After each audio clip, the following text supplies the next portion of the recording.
En el Hotel Castillo de Santa Catalina, situado en el limonar de la capital malagueña, tuvimos el privilegio de disfrutar de esta charla con Ian Gibson. Nos interesaba saber cómo y por qué un irlandés se sintió atraído por nuestra... Y que sean ellos, ¿verdad? Bueno, lo primero, muy buenas tardes, Ian. Muy buenas. Muchas gracias. Yo te tengo que dar 2 veces las gracias. Te voy a dar las gracias al final de la entrevista por haberme concedido la entrevista. Pero te voy a dar las gracias al principio de la entrevista porque le has dedicado 30 o 30 y pico años, tú pondrás el dato exacto, a investigar sobre la cultura en España, sobre personajes, y yo creo que un irlandés nos dedique tanto tiempo, a mí me parece razón de sobra para darte las gracias. Bueno, para empezar. yo te doy a ti las gracias, pero claro, he venido aquí porque quería estar aquí, no quería ser hispanista a distancia. Vino un momento en que yo no podía más estar allí, en las islas, horribles islas británicas. ¿Cómo que horrible? Horribles, como con una neblina peor que esta. Mira la neblina que nos ha tocado hoy en Málaga, que no es normal. Pero yo el clima, mira, yo me siento muy mediterráneo, yo soy irlandés, y hay como una añoranza de sur, porque los celtas no nacieron allí espontáneamente en aquella isla, ¿no? Llegaron desde Europa, y yo por mí creo que llegaron desde el sur de Europa. Al fin y al cabo aquí se produjo la mezcla de celtas y íberos o iberos, nunca sé si son íberos o iberos. Yo creo que las dos. Y los celtíberos y Numancia y todo eso, es decir que los celtas son europeos, vienen de aquí, no nacen allí en aquella isla. De golpe. De golpe, por deseo y designio de Dios, por ejemplo. Muchos, Ni por generación espontánea. Bueno, a mí me gusta eso de la generación espontánea, ¿no? De modo que yo creo que hay una añoranza de sur, de sol. Yo he dicho alguna vez que Irlanda es como España sin sol, ¿no? O se puede decir al revés, porque los irlandeses son muy españoles, se parecen mucho. Y si esto es así, y mucha gente lo ha dicho, y los españoles que van a Dublín a aprender inglés dicen lo mismo. Yo he hablado con centenares y todos dicen lo mismo, que los irlandeses son estupendos, que son como nosotros, hablan mucho, les gusta cantar y tomar una copa, pero les falta algo esencial, que es el sol, ¿no? Incluso alguien ha dicho que la luz solar en Irlanda es fría, ¿no? Cuando se digna lucir, pues incluso el sol no calienta, ¿no? De modo que yo siempre tuve una nostalgia de sur, y cuando empecé a aprender el idioma con 18 años y me metí un poco en el mundo andaluz a través de Lorca, bueno, claro, vine, y me di cuenta de que yo quería vivir aquí.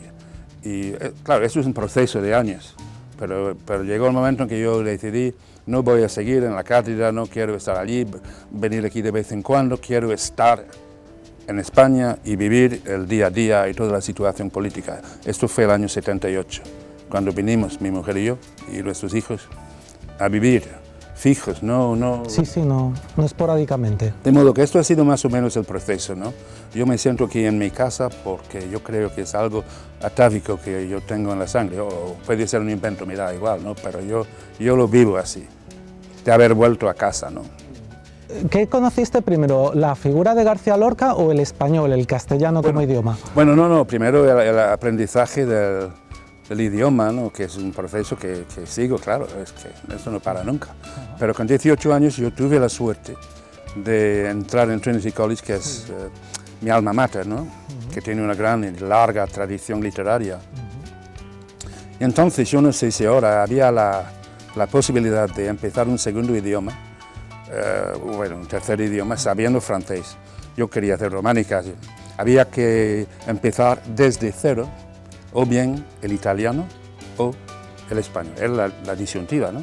Yo opté por el español, por todo eso de los celtas y la invencible, y las leyendas de Irlanda con Galicia.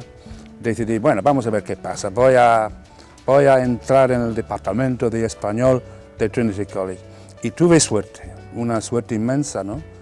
Es que había ahí unos profesores aquel año extraordinarios. Solo aquel año, porque el año siguiente algunos se habían ido. el jefe del departamento era Edward Riley, experto mundial, yo diría, en el Don Quijote.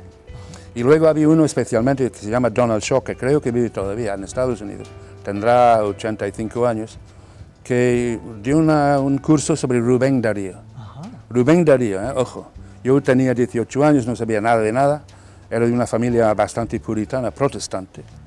Y, hombre, la sensualidad de Rubén, y yo con el diccionario descifrando poemas, ¿no? Aquel mundo de colorido, de sensualidad, a mí me llegó a través de Donald Shaw, un magnífico profesor, me llegó otro mundo.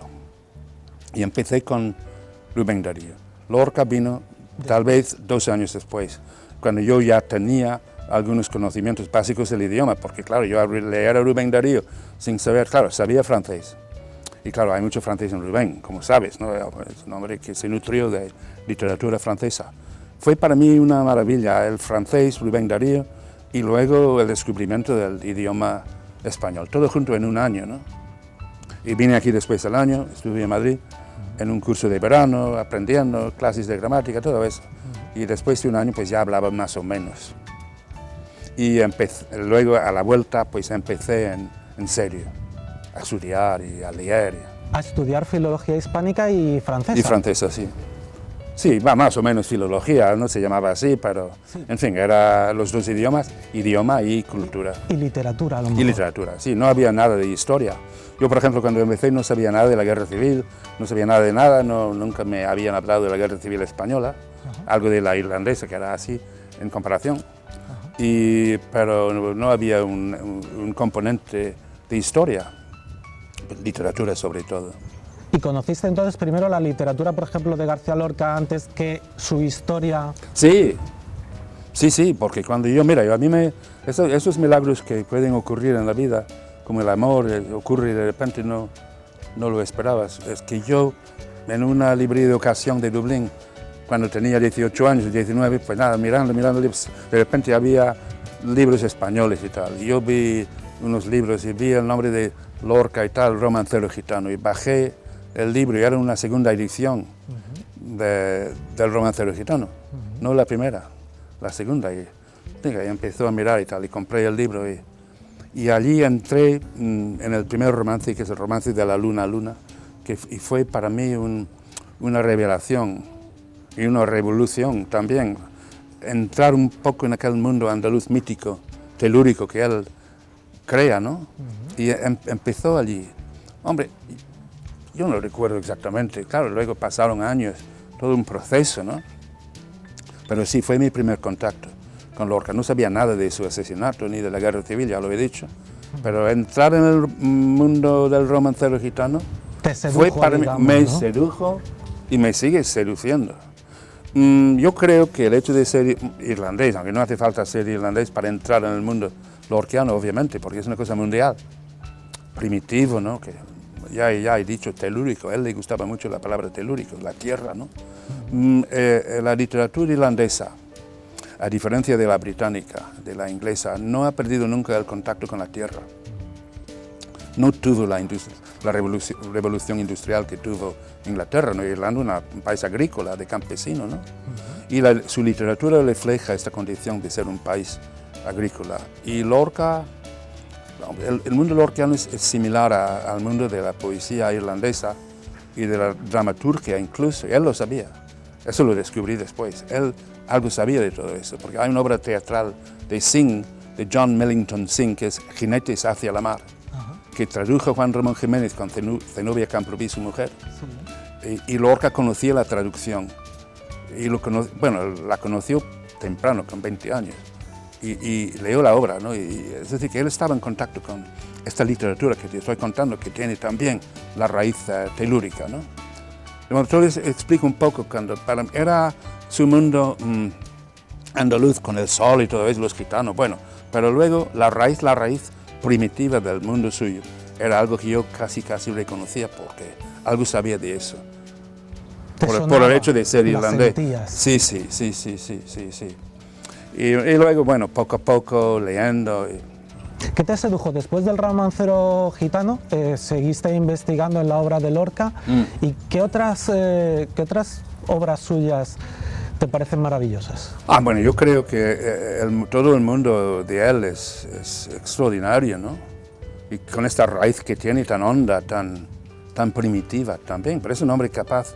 Claro, nadie ha tenido los dones, porque yo los llamo dones, no talentos. Él nació con dones. Parece imposible que un solo ser humano pudiera haber tenido tantos dones, porque no es solo poeta, es muchísimo también, más. ¿No? Pues nace primero con el don musical en la sangre. Todos los García de Fuente Vaquero, toda su gente, eran gente que tenían estos talentos, dones, pero en su caso, claro, son dones. Uno toca el piano, pero el tío Luis, por ejemplo, Luis García, porque el padre era uno de 9 hermanos, todos con prole. Había 40 primos en el pueblo y todos ellos, los García, tenían algo especial. Uno tocaba el piano, otro tocaba la bandurria o la guitarra, otro era poeta. Había un viejo poeta en la familia, don Baldomero García, que inventaba coplas en las bodas y era una figura conocida en toda la Vega de Granada. El abuelo de Federico, ¿no? No, él hereda en la sangre el don, toda la tradición de la cultura andaluza popular, a la vez poética y musical. Y el don de la música, bueno, que era capaz de recrear, claro, estudia música en Granada, tiene la idea de ser pianista profesional, los padres se oponen, no, niño, hay que estudiar primero Derecho, hay que tener la licenciatura, la vida es muy insegura, hay que tener una carrera, ¿no? Y le impiden. Porque también tenían, o sea, son una familia rica que tendrían esas... Sí. Esa formación, sus padres, ¿no? Sí, el padre es terrateniente y rico porque ganó una fortuna con la remolacha de azúcar. Ajá. Cuando se perdió Cuba y no llegaba el azúcar barato de la isla, pues de repente coincide con el descubrimiento de que la remolacha de azúcar funciona muy bien en la Vega de Granada, incluso con 2 cosechas anuales. Y fue una explosión industrial, ¿no? Que empezaron a nacer las fábricas, ¿sabes? Las chimeneas, que algunas se ven todavía en la Vega de Granada, en lo que queda de la Vega de Granada, pero ojo, se está destrozando, ¿no? Y bueno, la familia tiene eso, pero la familia quieren que los niños tengan su carrera universitaria, quieren subir socialmente, ¿no? Y además la madre de él, doña Vicenta Lorca, es profesora. Ella no es de la Vega de Granada, es granadina de Granada y de una familia pobre. Y ella se hace profesora a fuerza de tesón, de voluntad, de superación, y va a Fuente Vaqueros, se le muere la madre, y al padre de Federico, que va a ser padre, acaba de perder a su mujer, la primera mujer, ha muerto. Menos mal, porque si no se muere no tenemos a García Lorca. Por supuesto, esas casualidades. Digo menos mal, perdón, pero digo, ya. Pobre Matilde Palacio, ¿no? Lo siento por ella, pero ella se muere y don Federico, que va en busca de una hembra, de una mujer, sí, ¿sabes? Sí. Ve a doña Vicente, que era linda, la profesora que acaba de llegar, y bueno, se produce el encuentro, el enlace, la boda, el matrimonio y el nacimiento de Federico. Y claro, la madre es culta, y muy culta, se casa con, claro, el terrateniente rico del pueblo, que tiene cultura de sangre, pero no tiene muchas letras, pero tiene sabiduría además a la hora de la compra-venta de tierras y todo eso. Pero la madre viene de una familia pobre y nunca se olvida de la pobreza de su familia, de los malos tiempos, ¿no? Es un poco disciplinante con los niños tienen que ir a la universidad, conseguir y tal. Y a veces es un problema para Federico, ¿no? Porque él quiere, pianista, es artista, es bohemio, quiere hacerlo. Y no se siente en el mundo del derecho, no le interesa a lo mejor, ¿no? No, en absoluto. Yo creo que bueno, también hace filosofía y letras, las 2 carreras, pero finalmente le aprueban porque saben que nunca va a ser abogado, incapaz de hacer daño siendo abogado, arruinando a sí mismo y a la gente porque no sabe nada de derecho, pero que tiene amigos entre los catedráticos y finalmente dicen, bueno, vamos a darle la licenciatura para que la tenga. Para que la tenga y para que satisfaga a su familia y pueda ser el artista que es ya, ¿no? ¿Y qué artistas por entonces se vislumbraba que podía llegar a ser? ¿Ya era una autoridad, ya era muy conocido por ¿Cuándo? entonces. En aquel momento... Bueno, pero no, porque todavía, bueno, el año, claro, si yo no recuerdo la fecha, 23 o 24, poco a poco, le cuesta mucho trabajo, años y años, consiguiendo terminar la carrera, ¿no? Pero ya está en Madrid, ya está en la residencia de estudiantes. Y claro, esto ya es el más no poder entonces, la residencia es algo extraordinario, es un foco de cultura europea en Madrid, sin parangón en el resto de la península, y allí llega gente de todas las provincias y se conocen. Y llega gente de mucho talento. Llega gente de mucho talento, claro, se hace una selección previa. Ah, se hace una selección. Y además, no olvidemos, aquí estamos en Málaga, que el director de la residencia, Alberto Jiménez Frade, es malagueño.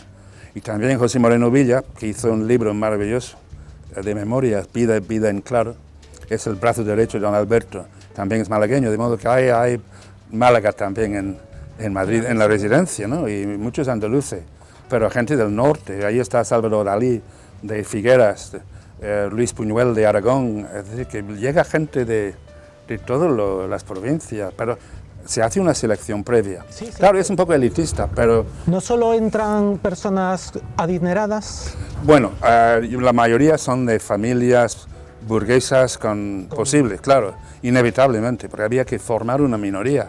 La idea de la residencia era formar una minoría de gente dedicada a la grandeza de España, a la cultura, ¿no? Y hay becas para gente menos privilegiada, sí, pero en general son gente, sus papás son notarios o terratenientes, ¿eh? Dice Lorca en algún momento, o Dalí, creo que Dalí, que gastábamos alegremente el dinero de que nuestros padres ganaban con el sudor, gastábamos alegremente. No sé quién de los tres, si era Buñuel o Dalí o García Lorca, decían que en los primeros días del mes ya prácticamente se lo habían gastado todo. Sí, no lo dice Lorca, lo dice Buñuel, me parece. Ajá.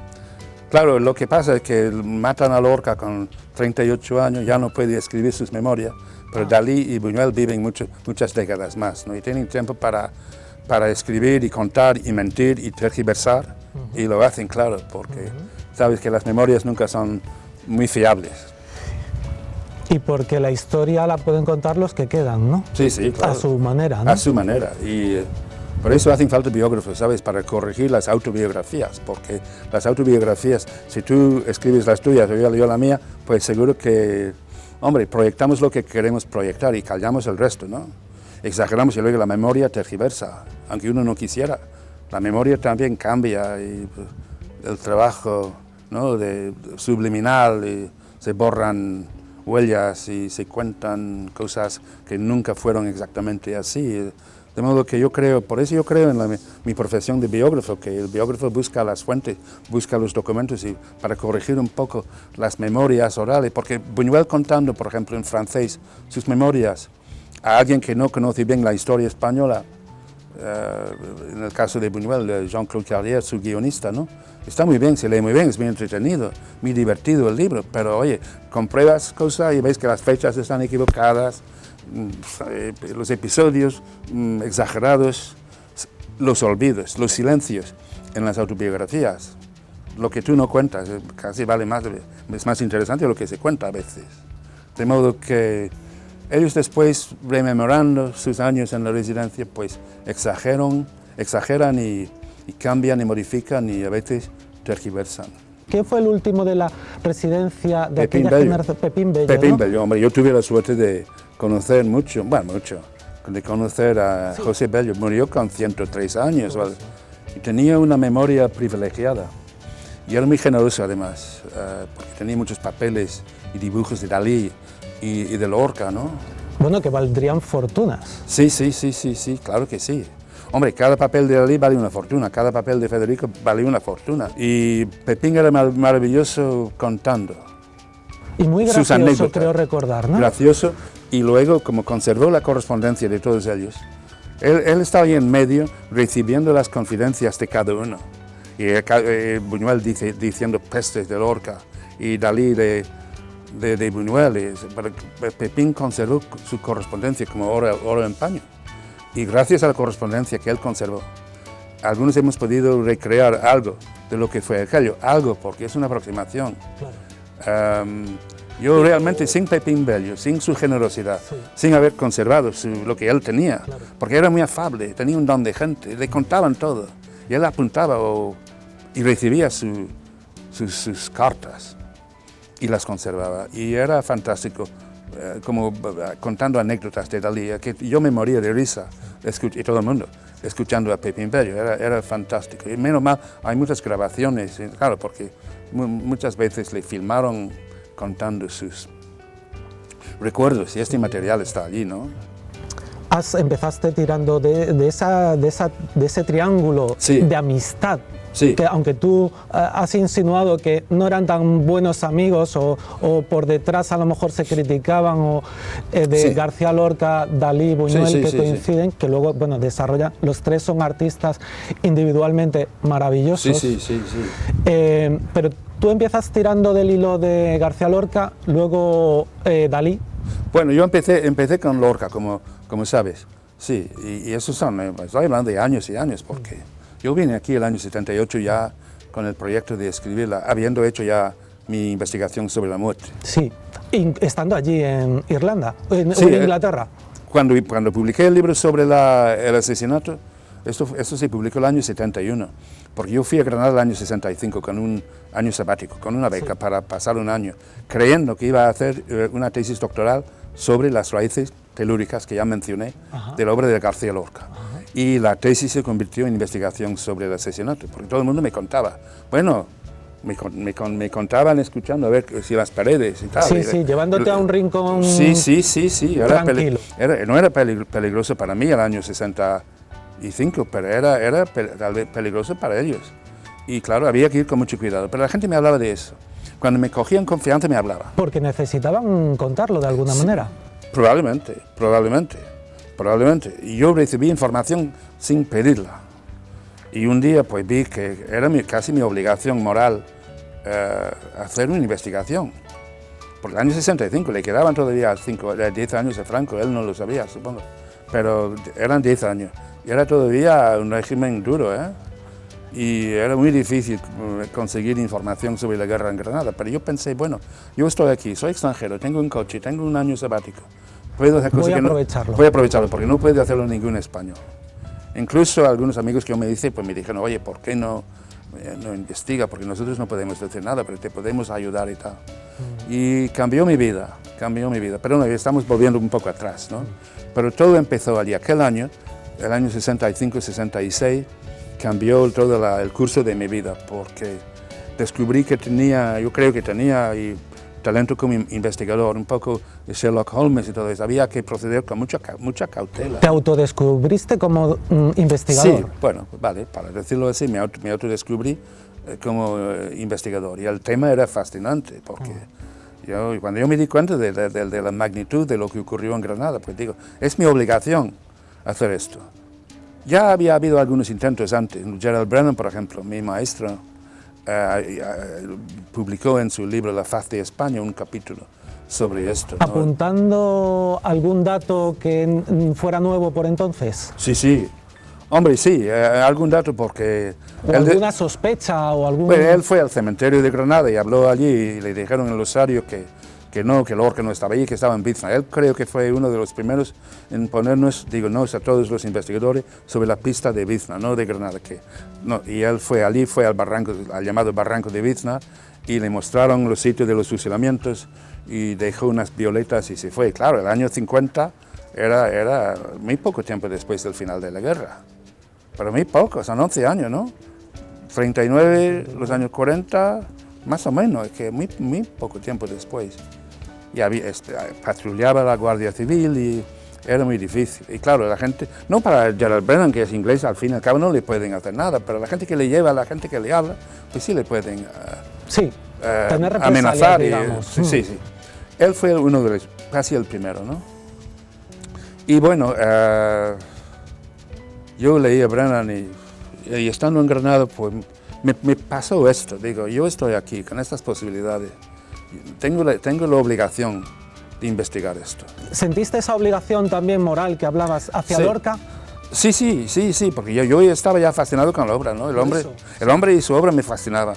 Y yo fui a Granada, a hacer la tesis. Y tuve que dejar la tesis porque la circunstancia, yo soy mi circunstancia, bueno, mi circunstancia entonces era que los republicanos, represaliados, todos ellos cuando yo los iba conociendo, me fueron cogiendo confianza, me contaban, me hablaban de la represión, de lo que había, y estaba todavía el régimen, ¿no? Y de repente vi que aquí hay para mí algo que me puede dar un sentido a mi vida, que puede ser útil, que puede ser importante, y al fin y al cabo es Lorca a quien voy a dedicar la tesis. Voy a dejar la tesis y voy a dedicar este año a investigar, encubiertamente. Sí, por supuesto. Y no, sin hablar en público de eso, ni muchísimo menos, pero voy a hacer mi investigación.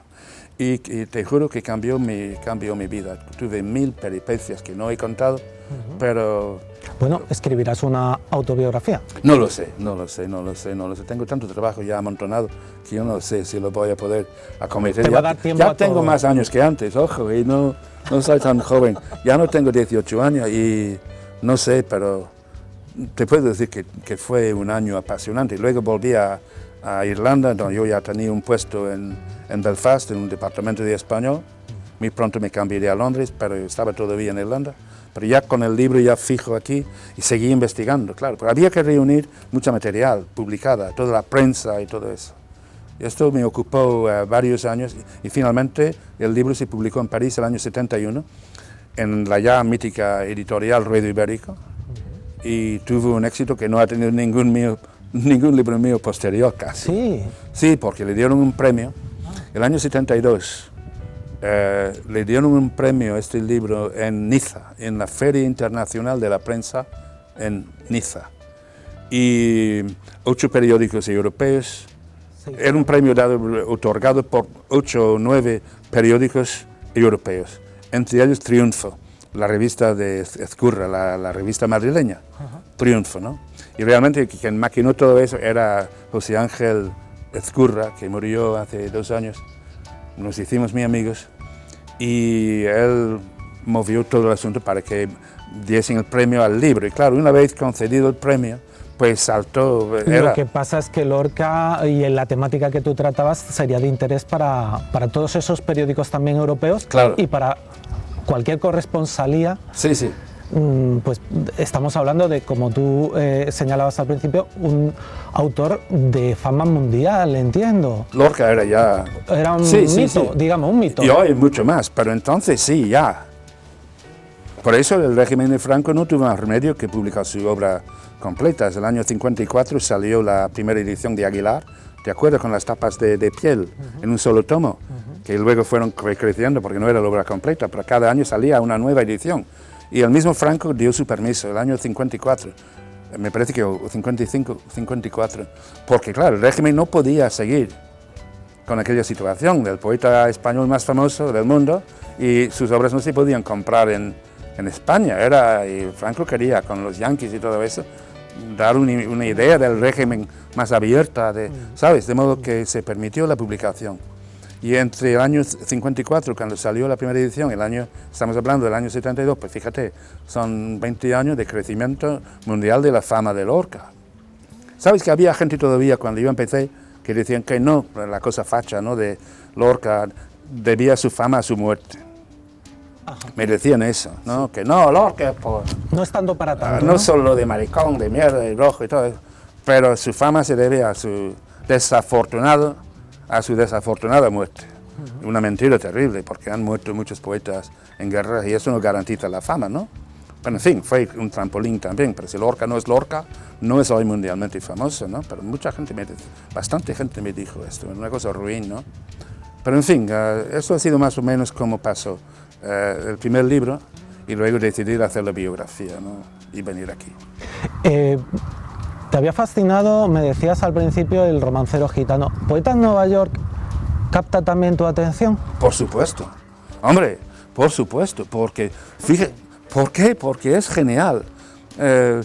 Mira, el romancero gitano se publica el año 28. Hombre, ya me empezó a componer los romances 4 años antes, pero el libro se publica en agosto del año 28. Agosto del año 28, que es una fecha clave de cultura española, ¿no? Y claro, se convierte en bestseller, algo que no había ocurrido jamás. ¿En España? En España, claro, en España fuera, hombre, Sí, fuera bueno, tarda un poco. evidentemente tarda Sí, más en hay una trascender. minoría de hispanistas y gentes que saben lo que está pasando, pero en España es un gusta, bestseller. gusta ese Cuando libro. llegue la guerra está en su 9ª edición, me parece, 8ª edición. Yo no te puedo decir cuántos ejemplares, pero es un bestseller. Claro. Es el libro de poesía más famoso después de Las Vidas de Becker. Ya estando en vida de Lorca. Sí, sí, sí, sí. Y bueno, esto es el año 28, porque una cosa son los romances que se publican separadamente en revistas que la gente recita oralmente, pero es un libro famoso antes de que salga a la luz publicado el libro. Ya los romances se conocen, se citan. Todo el mundo dice, ¿cuándo se va a publicar el libro? ¿Cuándo se va a publicar el libro? Había expectación. Bueno, una expectación inmensa. Y cuando se publica es ya el más no poder, es que las críticas son fantásticas, se venden las ediciones, se vende, bueno, se convierte en un libro, en un clásico enseguida, vamos.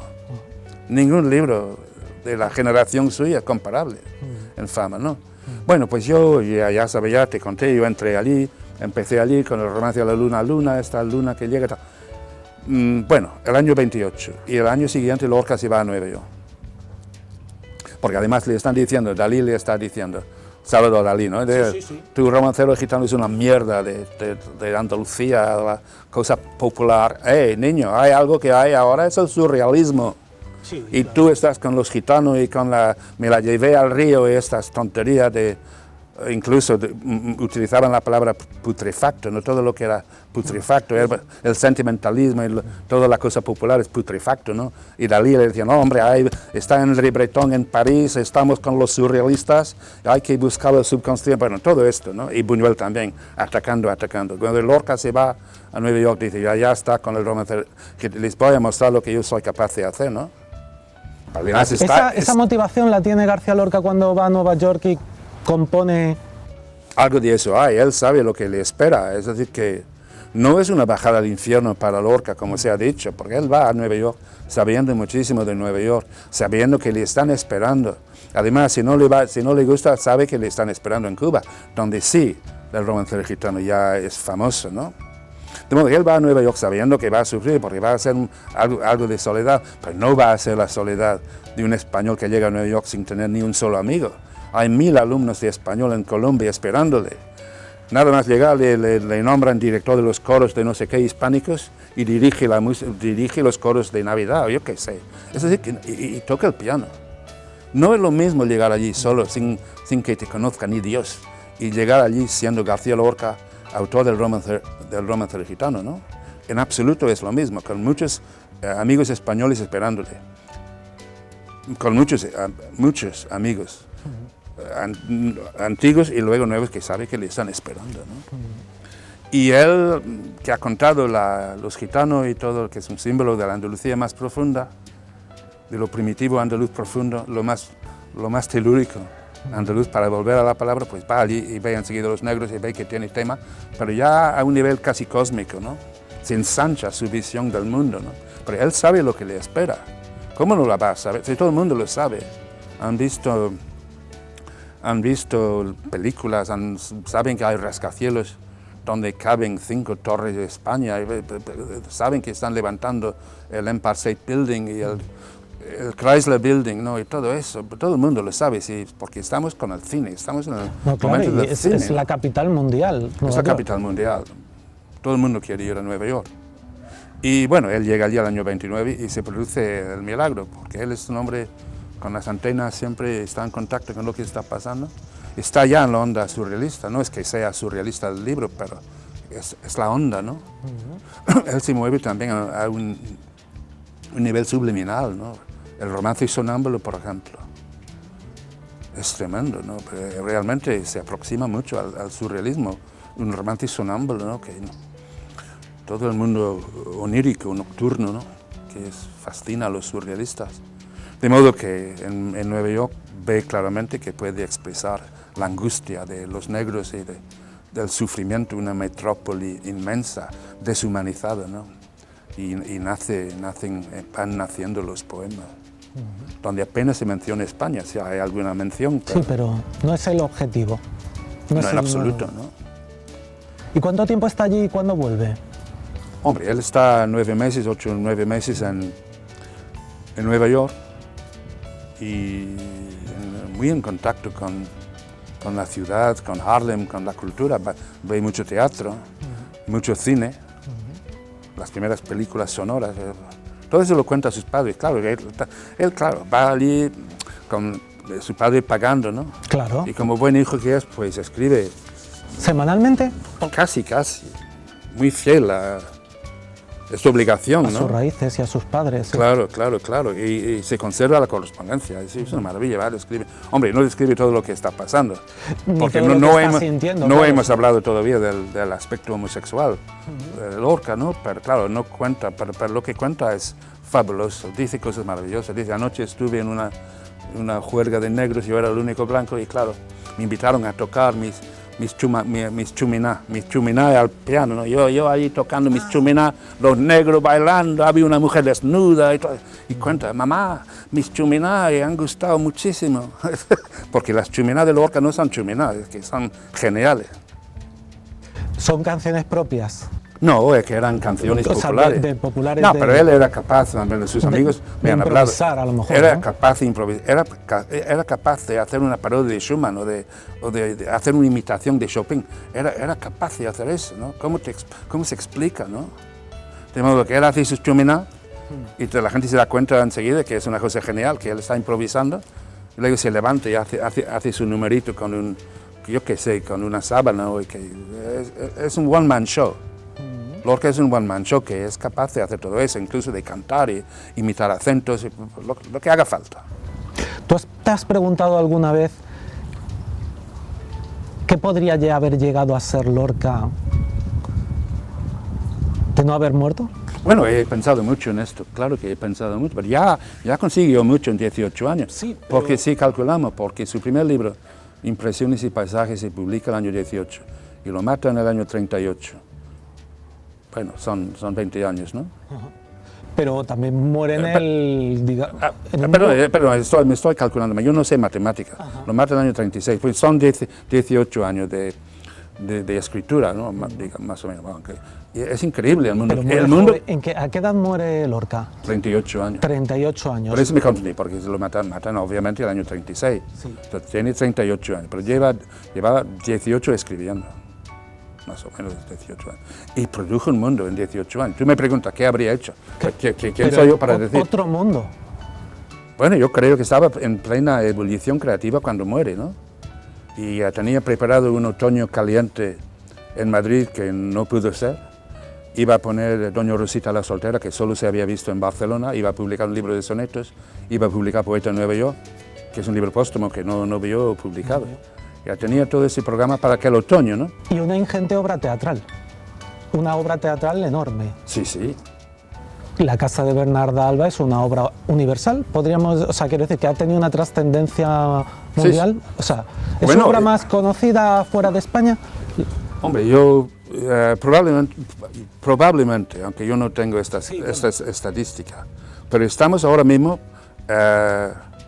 experimentando una cosa tremenda, que es el descubrimiento del público de esta obra casi surrealista que empezó en Nueva York, que terminó en Cuba, el año 30, que ahora han hecho una ópera de la obra, esa obra más difícil de poner de Lorca, ¿no? Porque aparecen caballos en el escenario y todo.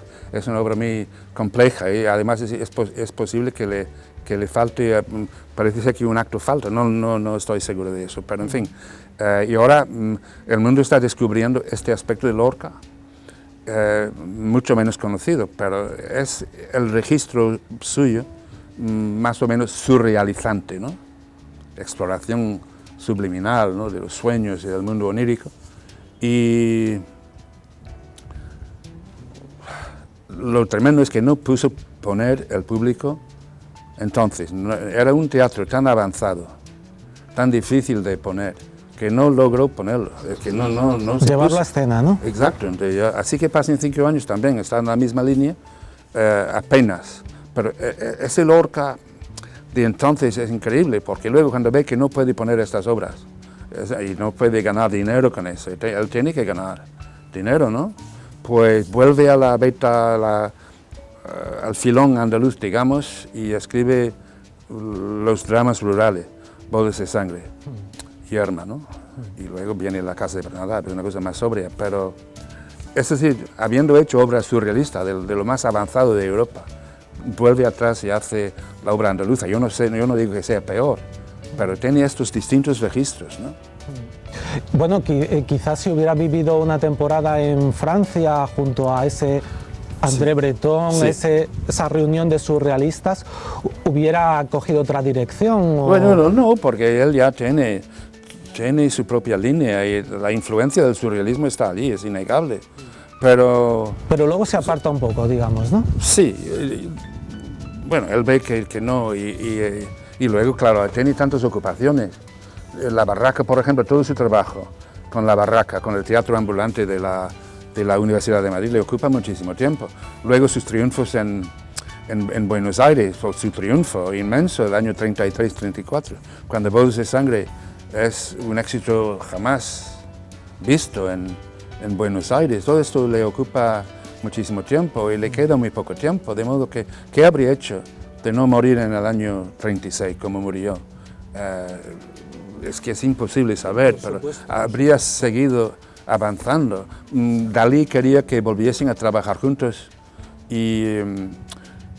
o que trabajasen juntos en una ópera. Como Lorca tiene la faceta musical y Dalí, bueno, le interesa mucho la ópera, tal vez habrían vuelto, habrían colaborado. Es que 1000 posibilidades. Claro. Escenografía, podría haber también participado Dalí, ¿no? En la escenografía. No, bueno, ya participó en Mariana Pineda, hizo los decorados de Mariana Pineda, habían colaborado. Y Dalí le propone que vuelvan a colaborar en una ópera. Y claro, como él tiene todos esos dones, pues además no hemos mencionado el dibujo, pero los dibujos de Lorca, sobre todo para mí, los hechos en Nueva York, son escalofriantes, son extraordinarios, ¿no? ¿Cómo es posible que un hombre pueda tener todos esos dones? Porque no son pequeños talentos, como ya son dones, que los dibujos de Nueva York son realmente escalofriantes. De modo que tiene todo esto, de modo la obra futura no sabemos, pero tenía 1000 proyectos, tenía muchos proyectos y que no pudieron ser. Y es una tragedia. Para mí simboliza la tragedia de este país. ¿Qué sería para ti la tragedia de este país? La tragedia de este país es que siempre pierde el tren, porque la gente no se pone de acuerdo en crear la gran España culta que está allí esperando su momento, ¿sabes? Como una guitarra aparcada en un rincón que nadie coge y toca. España es un país único en el mundo por su potencial, pero ese potencial no se ha realizado todavía. Mira lo que pasó, mira, la guerra civil, porque la gente que había en la España de entonces, a todos los niveles, era increíble. ¿Qué pasa? Que bueno, hay una sublevación y todo viene abajo, y vienen 40 años de dictadura, ¿no? Es terrible, por eso yo he dicho, para mí este país me produce una mezcla de amor, obviamente amor, porque si no hay amor no estoy aquí hablando contigo. Por supuesto, ni te pasas, por ejemplo, bueno, tantos años en España, viviendo 13 años en Granada, sí, sí, en el Valle, ¿no? Bueno, sí. Y Madrid también, ahora vienes a Málaga. Sí. Evidentemente, este país tiene que tener algo que te atraiga. No, pues ya lo hemos dicho más o menos. Amor, sí, pero amor mezclado con rabia, porque no es solo amor. Mira, yo siento por este país más o menos lo que siento por mi ex país de nacimiento. Se sabe, una mezcla de amor y rabia, porque nunca es lo que yo quisiera que fuera. Aquí exactamente lo mismo, amo el país físicamente, me parece una península fabulosa. A mí me gusta la península ibérica. Yo sueño con la República Ibérica Federal, ¿sabes? Con Portugal si quiere. Si quisiera. Si quisiera, por supuesto. Y hay muchos portugueses que estarían de acuerdo con este proyecto. Me encanta la palabra Iberia. Y mira lo que está haciendo el Ebro estos días, desbordándose de una manera, un Ebro sin vergüenza, ¿no? Pero el Ebro, la palabra es maravillosa, pero yo lo relaciono con Iberia. La península ibérica, entre Europa y África, con los Pirineos allí arriba, con el estrecho al sur, aquí. La península me fascina, ¿no? Amo esta península, para empezar, el sitio. Es decir, el paisaje, los paisajes, pero el paisanaje también me parece magnífico. No siempre. Normal. ¿sabes? Pues es una mezcla, pero el sitio físicamente me encantan las tapas, me encanta la falta de esnobismo, la espontaneidad de la gente. Todo esto me encanta, humanamente me encanta, pero luego me decepciona profundamente el estado de la cultura del país, porque es un país tan rico en cultura, pero esto no se reconoce, la mezcla de culturas, la mezcla de sangre, ¿sabes? Lo judío, lo cristiano, lo musulmán, todo esto, esta mezcla hace que España sea un país único en el mundo, con una cultura soterrada también, porque esto se niega. Hay mucha gente en este país que niega todos los componentes musulmanes y judíos del alma ¿Sí? de España. Claro que sí. Pero por otra parte nos sentimos orgullosos. Algunos sí, algunos no. ¿Por qué no se enseña árabe para nada en este país? ¿Cómo es posible que un país que tiene 7.000 palabras árabes en su vocabulario y decenas de miles de topónimos árabes, empezando con la palabra Madrid, que es árabe, no enseñe por lo menos a los niños los rudimentos del árabe? Pues no se enseña. ¿Por qué no? ¿Es amnesia o es el no querer? Yo te digo que es el no querer, porque eso no es, para mucha gente, para la derecha de este país, todo esto no es español, es algo foráneo, es algo diferente. Que no. ¿Por qué la obsesión con la pureza de la sangre? El cristiano es viejo. Mira, hay un hombre de ¿Pero hay algún cristiano viejo? Bueno, ¿Habiendo tanta mezcla de sangre? Pues tú lo has dicho. Tú lo has dicho. Pero mira, hay una obra de Lope de Vega que se llama Peribáñez y el comendador de Ocaña. Y sale Peribáñez. Y sale y dice, yo soy un hombre, aunque de villana casta, limpia de sangre. Y jamás de mora ni de hebrea manchada.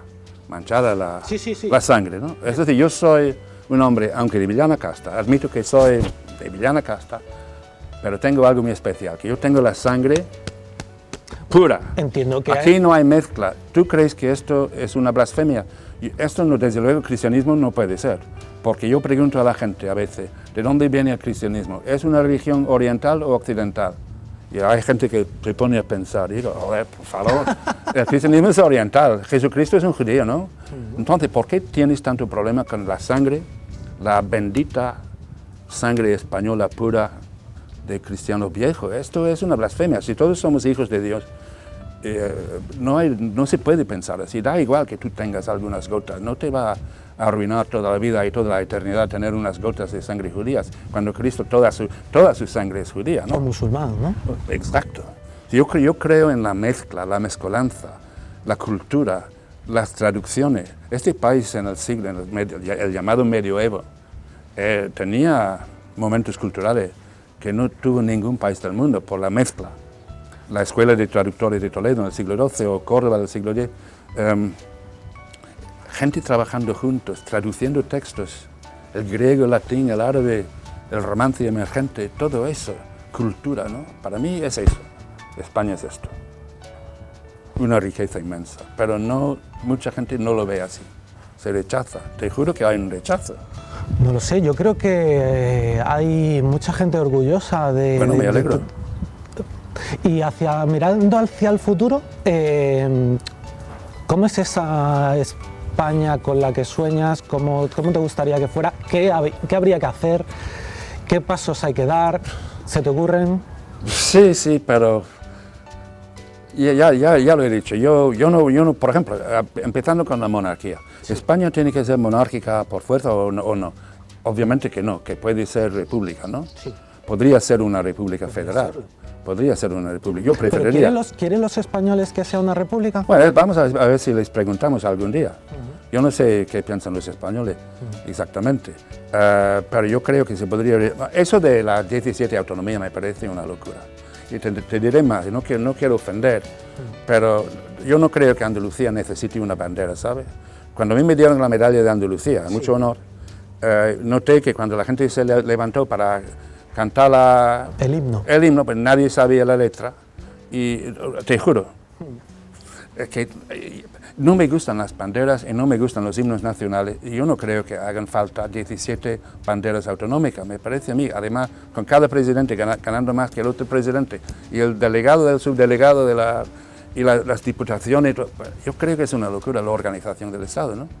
Yo creo que se podría hacer mucho mejor. ¿Hay algún ejemplo de Estado en el que podamos mirar y imitar como un ejemplo de... porque alguna referencia nos podría ayudar, quizá. Bueno, ¿no? Alemania es un estado federal, pero no, tampoco tiene pequeñas regiones autonómicas minúsculas, ¿no? Yo creo que... ¿No irá eso relacionado con la naturaleza humana? ¿No será que llevamos esa lucha de egos o de reivindicando? Podría ser, pero lo que yo digo, que la península ibérica se podría estructurar mejor, yo creo en esta visión, porque tengo derecho a mi visión, ¿no? Claro. Y por lo que toca a los Borbones, pues, si no matan a Prim, cuando lo matan, si Prim está cuando llega Amadeo, pues probablemente tendríamos ahora una monarquía saboyana, no lo sé, pero a mí me da igual que sean italianos o Borbones o Habsburgo, pero tampoco hace falta que España sea necesariamente una monarquía, ¿no? No lo hemos mentado y tú sí ganas el premio Fernando Lara, creo recordar, ¿no? De literatura con la Berlina de Prim. Es verdad, sí. ¿Por qué eliges esa temática? Porque es otra línea de investigación de las varias que tú has ido. Me encanta también. Hablabas que tu primer reclamo de la literatura en letra española, en lengua española, fue Rubén Darío, y también a Rubén Darío has escrito una biografía. Ah, sí. Sí, bueno, es un libro que apenas se vendió. Yo no sé si saldrá otra vez algún día, pero Prim me interesa porque yo pensé, ¿por qué no puedo yo intentar hacer una novela histórica? Claro. Puesto que soy investigador, claro. En vez de pasar meses y años buscando un dato, ¿sabes? Sin poder inventar una sola conversación. Claro. ¿Por qué no hago un libro de investigación, pero también con conversaciones y diálogos? ¿Hipotéticos? Y pensé, sí, claro que sí. Y decidí hacerlo en torno al tema de Torrijos, porque mira, cuando yo vi el cementerio británico de Málaga la primera vez me afectó muchísimo. Me sigue afectando porque allí, primero es el cementerio británico uno de los más hermosos del Mediterráneo, ¿no? Pero la gente que hay allí, empezando con Robert Boyd, que fue el irlandés que financió la expedición de Torrijos para derrocar a Fernando VII, ¿no? Y a Boyd lo fusilaron aquí con Torrijos y los otros 50 prohombres, ¿no? De aquellos momentos, ¿no? Y su tumba está, una tumba tan humilde, ¿no? En el cementerio británico. A mí me impactó mucho cuando yo vi su tumba, ¿no? Y pensé, un irlandés que dio su fortuna para que España fuera libre, o más libre, ¿no? Otro irlandés que amaba a España. Sí, sí, claro, por supuesto. Por supuesto. Y bueno, la idea de la novela pues se fue poco a poco formando aquí, porque claro, el tema de la Primera República, mira, todo el mundo aquí habla de la Segunda República, pero se supone que si hay una Segunda República, ha habido una Primera, ¿no? Lógicamente. Y yo no sabía casi nada de la Primera República, empecé a leer sobre el sexenio progresista, ¿no? Y sobre Prim, sobre todo. Y decidí, bueno, esto lo voy a convertir de alguna manera en una novela. En una novela. Y empecé con la trama y empecé a investigar y vi el sumario, el microfilm del sumario. Y claro, fui entrando y finalmente pues logré hacer la novela, que yo inventé una trama, claro. De un reportero que es hijo de Robert Boyd, claro, que llega que ya desde Londres a investigar. La muerte. La muerte bueno, investigar la muerte de Prim, claro, ¿no? La muerte de su padre, sabe cómo ha muerto su padre, pero viene, como él ha conocido a Prim en Londres, y Prim es un europeo, es un español europeo, ¿no? Que habla el idioma, que es un gran diplomático, y bueno, se conocen en Londres, y el periodista viene aquí tras los asesinatos, el tema del asesinato de Prim, a ver quién fue el responsable y cómo fue, ¿no? No logra resolver el problema, que todavía no se ha resuelto, ¿no? Porque no se sabe exactamente. ¿Te sentiste cómodo escribiendo una novela frente a tu trayectoria habitual de biógrafo? Sí, fue una experiencia fantástica para mí poder inventar. Además, puse dentro al abuelo de Antonio Machado, Machado Núñez, que es catedrático en Sevilla, y él estuvo en el sexenio progresista, ¿no? Y y tengo un encuentro entre mi protagonista y el abuelo de Antonio Machado, y invento todo el diálogo, sobre la base de lo que yo sé del abuelo de Antonio Machado. De lo que podría haber dicho. Exactamente, sí, ciñéndome lo más posible a un diálogo que habría sido posible, ¿no?, entre ellos. Todo eso yo disfruté muchísimo, muchísimo, muchísimo, hasta el punto que quiero seguir. Si puedo volver, yo no lo sé todavía, pero... O sea, que podría haber futuros proyectos de novela... Sí, si los dioses me siguen acompañando. ¿Por qué no te iban a seguir Bueno, acompañando? a veces deciden que no van a seguir acompañando a la gente, ¿no? Pero me gustaría volver, tengo ya una idea, no te voy a decir, porque eso soy muy supersticioso. No, haces muy pero bien, haces muy bien. Me sentí muy libre, libérrimo, ¿no? Y disfrutando también mucho y divirtiéndote mucho al hacerlo. Claro, y aprendiendo mucho, porque yo aprendo mucho cada día, ¿sabes? Lógico. Eso del idioma, un idioma que no es mío de nacimiento, pero con un vocabulario inmenso, y aprendo muchísimo inglés, por ejemplo, escribiendo en español, porque voy a las etimologías, porque me doy cuenta de repente que hay algo que no sé la raíz, y para mí cada día es una aventura, con mis diccionarios, mis consultas. Yo no nací hablando español, obviamente, ¿no? De modo que todos los modismos, los refranes, pues los voy aprendiendo, cada día hay algo nuevo, y además... Y le sacas el jugo, que a lo mejor Yo le saco el un jugo. castellano los utiliza sin buscarle la explicación, ¿no? Sí, yo saco porque aprendo mucho cada día, aprendo mucho y aprendo una palabra nueva, una expresión nueva, y ya te digo, en inglés y en español, porque tengo ambos funcionando dentro de y el francés también, claro, de modo que cada día es una aventura, cada frase me cuesta trabajo, claro, hay que trabajar el estilo, el ritmo del idioma, todo eso, yo disfruto. Bueno, pues qué mejor se puede hacer con la vida que disfrutarla, Exacto. y con el trabajo. Y si lo que hago puede ser útil para alguien.